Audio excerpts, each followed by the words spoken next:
सबसे पहले तो पार्लियामेंट की जो प्रोसीडिंग्स होती हैं वो आप सब देखते हैं। जो स्थान डिबेट का है वहां पर डिबेट करने से कांग्रेस पार्टी हमेशा भागती है। सरकार और बीजेपी हमेशा सदन के अंदर डिस्कशन के लिए पूरी तरह से तैयार रहती है। दूसरी बात महंगाई की, तो जिस परिस्थिति से पूरी दुनिया निकल रही है, आर्थिक मंदी हो दुनिया के अंदर, यूक्रेन रशिया का युद्ध हो, तेल की कीमतें हो, कोरोना काल जो पूरी दुनिया के सामने रहा, उसकी वजह से जो डेवलप्ड कंट्रीज हैं वो पिछड़ गई हैं। और इस सब के बावजूद भारत की जो आर्थिक गति है वो बाकी सभी राष्ट्रों से तेज है। और ये बीजेपी के आंकड़े नहीं है, ये दुनिया की जो इकोनॉमिक जो इकोनॉमिस्ट हैं, एनालिस्ट हैं, उन सब के ये आंकड़े हैं। जो जीएसटी कलेक्शन भी हो रहा है वो पिछले 5 महीने में लगातार तकरीबन 1,50,000 करोड़ है। तो इतने हर साल जो जीएसटी इकट्ठी हो रही है वो अभी तक का जितना टैक्स कलेक्शन हो रहा था उससे कहीं ज्यादा है। और पेट्रोल की कीमतें, डीजल की कीमतों के अंदर भी देश की सरकार ने राहत दी है। उसके बावजूद भी जो कांग्रेस शासित जो राज्य हैं उन्होंने एक भी कदम महंगाई के ऊपर नहीं उठाया है। राजस्थान खुद आप ले लीजिए, तेल की कीमतों के अंदर पूरे देश के अंदर सबसे आगे जो प्रदेश है उसके अंदर राजस्थान है। केंद्र सरकार के कम करने के बावजूद भी राजस्थान सरकार ने तेल की कीमतें कम नहीं करी हैं। लेकिन यहां पर दिल्ली में महंगाई की रैली के अंदर भाग लेने पहुंचे हैं राजस्थान के मुख्यमंत्री। राजस्थान को तो रेप कैपिटल बना दिया और अब देश की कैपिटल में महंगाई की बात करने पहुंचे हैं। जी, कांग्रेस के, विपक्ष के और सिर्फ पॉलिटिकल पार्टीज के ही नहीं बल्कि दुनिया के जो स्पेशलिस्ट हैं, पॉलिटिकल स्पेशलिस्ट हैं और इकोनॉमिक स्पेशलिस्ट हैं, वो आज भारत की राजनीति हो, भारत की केंद्र सरकार की योजना हो या आर्थिक रूप से जुड़ी हुई जो योजना हो, उसमें लगातार तारीफ कर रहे हैं। जो विदेशी मुद्रा इकट्ठी हो रही है भारत के अंदर, उसके ऊपर जो क्रिटिक्स होते थे वो तारीफ कर रहे हैं। कांग्रेस के जो लीडर कई ऐसे हैं जो कांग्रेस छोड़कर भाजपा की तारीफ कर रहे हैं या भाजपा में जुड़ते जा रहे हैं। यह सब इसी कारण से हो रहा है क्योंकि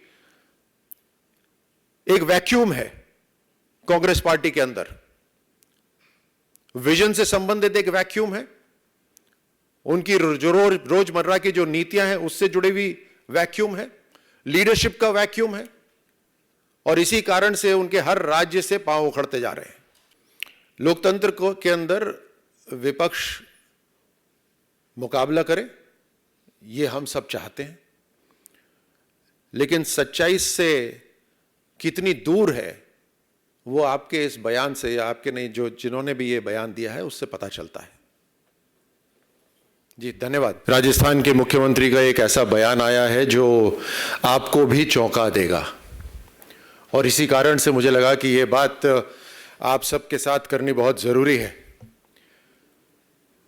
आप सब जानते हैं कि एनसीआरबी के जो आंकड़े हैं उसमें राजस्थान 2021 में बलात्कार के मामले में पूरे राष्ट्र में सर्वप्रथम स्थान पे था, अभी भी है। और 2021 के आंकड़ों के हिसाब से तकरीबन 6,300 से ज्यादा दुष्कर्म के मामले राजस्थान में हुए। दूसरा राज्य आधे से भी कम है। और राजस्थान के मुख्यमंत्री का, मुझे लगता था इतने जिम्मेदार व्यक्ति हैं, लेकिन उनका बयान आया कि 56% जो बलात्कार के मामले हैं उसमें पीड़िता झूठ बोल रही है। एक पीड़िता की ओर से अगर सोचिए तो कितनी बद्धी और कितनी शर्मनाक बात है। आरोप लगाने पे सबसे आगे रहते हैं राजस्थान की सरकार, पहले कहा था उन्होंने कि बेरोजगार जिम्मेदार हैं बलात्कार के लिए, और अब आरोप लगा रहे हैं कि जो बलात्कार के, जो दुष्कर्म की जो पीड़िताएं हैं वो झूठ बोल रही हैं। फिर उनका बयान आया कि इसके लिए रिश्तेदार जिम्मेदार हैं। कभी बेरोजगार जिम्मेदार हैं, कभी रिश्तेदार जिम्मेदार हैं। उनका यह भी एक सफाई देने का एक बहाना है कि हम एफआईआर दर्ज करते हैं सबसे ज्यादा, इसलिए राजस्थान के आंकड़े ज्यादा हैं। तो मैं आपको बताना चाहता हूं कि कल रात को जिस महिला की लाश मिली, जिसके साथ बलात्कार हुआ और उसकी लाश मिली, उसके पति भवानी शंकर ने 1 तारीख को लापता होने की एफआईआर दर्ज कराने की कोशिश करी। 1 को एफआईआर दर्ज नहीं हुई, 2 को भी नहीं हुई, और 3 तारीख को जब उस महिला की लाश मिली तब जाकर पुलिस ने 4:30 बजे एफआईआर दर्ज करी।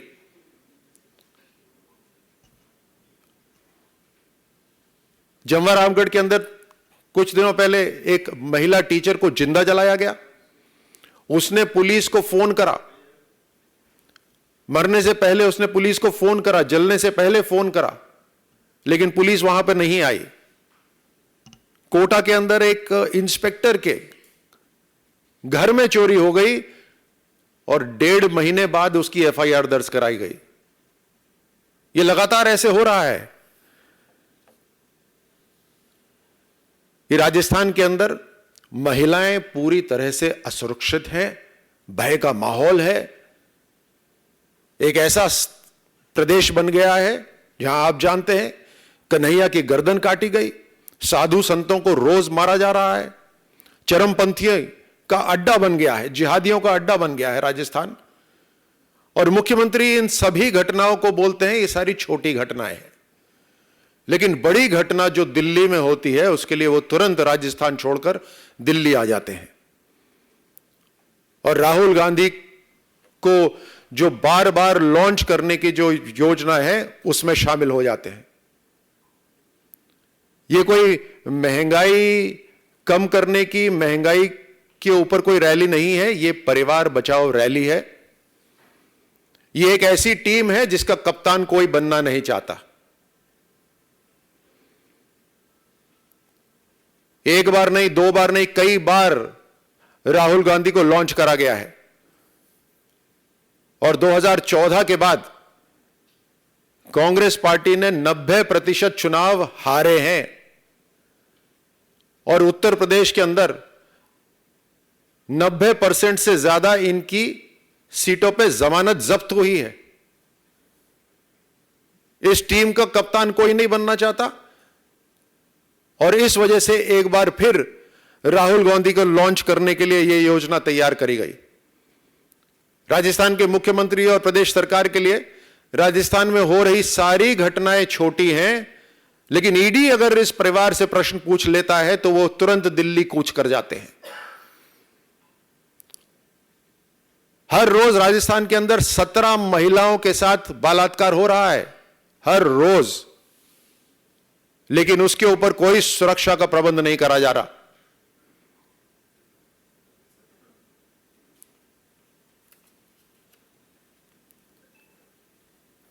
यह राजस्थान की इस हालत को पूरा प्रदेश और पूरा राष्ट्र जानता है और इसलिए राजस्थान के मुख्यमंत्री, राजस्थान की प्रदेश सरकार को राजस्थान की महिलाओं की चिंता करनी चाहिए, राजस्थान की बहन बेटियों की चिंता करनी चाहिए और उनको वहां सुरक्षा प्रदान करनी चाहिए। मैं आपसे पहले भी कह चुका हूं कि राजस्थान की पुलिस का केवल और केवल इस्तेमाल राजनीतिक इंटेलिजेंस के लिए हो रहा है।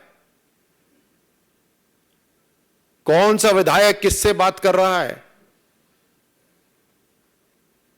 और इसीलिए राजस्थान की पुलिस के पास कोई समय नहीं है कि जनता की सुरक्षा कर सके, उस पर अपना समय भी लगा सके। ना ही दंगा होने का कोई इंटेलिजेंस उनके पास रहता है, क्योंकि पूरा समय पॉलिटिकल इंटेलिजेंस पर है। चरमपंथियों का अड्डा बन गया है, जिहादियों का अड्डा बन गया है राजस्थान। और ना ही समय जो राजस्थान के गृह मंत्री हैं उनके पास राजस्थान के लिए कोई समय है, महिलाओं बेटियों की सुरक्षा के लिए कोई समय है, क्योंकि वो मुख्यमंत्री भी हैं और उनका ध्यान पूरा राहुल गांधी रीलॉन्च 4.0 के ऊपर है। दुख होता है राजस्थानी होकर कि जो प्रदेश महिलाओं के मान सम्मान के लिए हमेशा से इतिहास में जाना चाहता था, आज दुष्कर्म के पायदान पर राष्ट्र में सबसे नंबर 1 है। आपको कोई सवाल पूछने हो तो आप पूछ सकते हैं।